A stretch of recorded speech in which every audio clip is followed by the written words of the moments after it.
I never expected betrayal to be loud. I always imagined it would come with shouting, accusations, maybe tears in a bathroom mirror. Instead, it happened under warm lights, soft music, and polite laughter, in a room full of people who thought we were doing just fine. My name is Oliver Grant.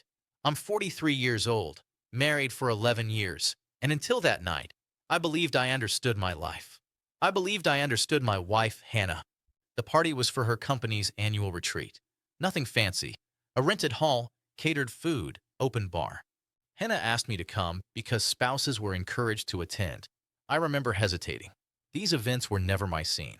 But she smiled and said it would mean a lot to her. So I put on a jacket, drove us there, and tried to be present. That's what I had been doing for years. Showing up, being steady. For most of the evening, everything looked normal. Hannah introduced me to coworkers, laughed at stories I'd heard before, touched my arm now and then like a reminder that I was there. I watched her from a distance at times, noticing how easily she moved through conversations, how alive she seemed. I told myself it was good, that she was happy, that this was what partnership looked like after a decade together. At some point, I went outside to take a call from my brother.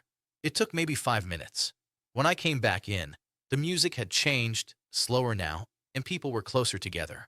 I scanned the room without thinking, just habit, looking for Hannah. That's when I saw her. She was near the far wall, partially hidden by a group of people. Her back was to me at first. Then she turned slightly, and I saw her face. She was smiling in a way I hadn't seen in a long time. Not the polite smile she gave me at dinner, not the tired one before bed. This one was soft, unguarded. Her arms were around a man I didn't recognize. Not a quick hug, not a greeting. She was leaning into him, her head close to his shoulder, his hands resting comfortably at her waist. I stopped walking. My body did it before my mind caught up. I stood there, holding my phone, feeling the room tilt just a little. I waited for something to change, for her to pull back, for it to make sense. It didn't. They stayed like that, talking quietly, smiling, completely unaware of me. Or maybe aware and unconcerned. I'll never know. In that moment, a strange calm settled over me. No anger, no rush of blood, just clarity. I thought about the last few years. The late nights she worked, the way she'd pull away when I touched her, how conversations had turned into logistics, bills, groceries, appointments. I remembered asking her once if everything was okay between us, and her saying she was just tired, that work was stressful, that it wasn't about me. Standing there, watching her in another man's arms, I realized it had never been about exhaustion. It was about absence, mine or hers, or maybe both. The difference was I had stayed. I had tried. I had been loyal even when it felt lonely. She had found comfort somewhere else, while still letting me believe we were fine. I didn't confront her. The thought crossed my mind, briefly. I could have walked up, said her name, watched her scramble for an explanation. I could have made a scene. But something in me refused. Not out of fear, out of self-respect. I didn't know her a performance. She had already made her choice. I turned around and walked back toward the entrance. Each step felt deliberate, heavy but controlled. I grabbed my coat from the chair where I'd left it, nodded at a couple we knew, and stepped outside into the cool night air. I sat in the car for a minute, hands on the steering wheel, breathing slowly. My chest felt tight, but my mind was clear. I drove home alone.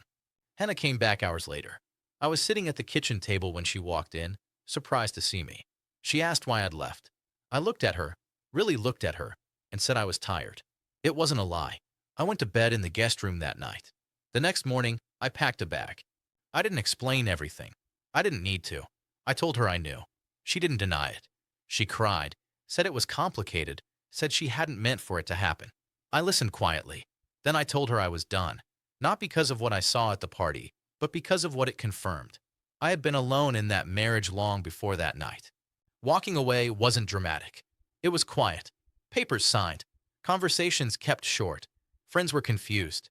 Some said I should have fought harder. But you can't fight for someone who has already let go. I didn't leave in anger. I left in acceptance. Now, months later, I think about that moment sometimes. The music, the lights, the way I felt invisible in a crowded room. It hurt, yes, but it also saved me, because seeing the truth, all at once, stripped of excuses, gave me permission to choose myself. And that was something I hadn't done in a very long time.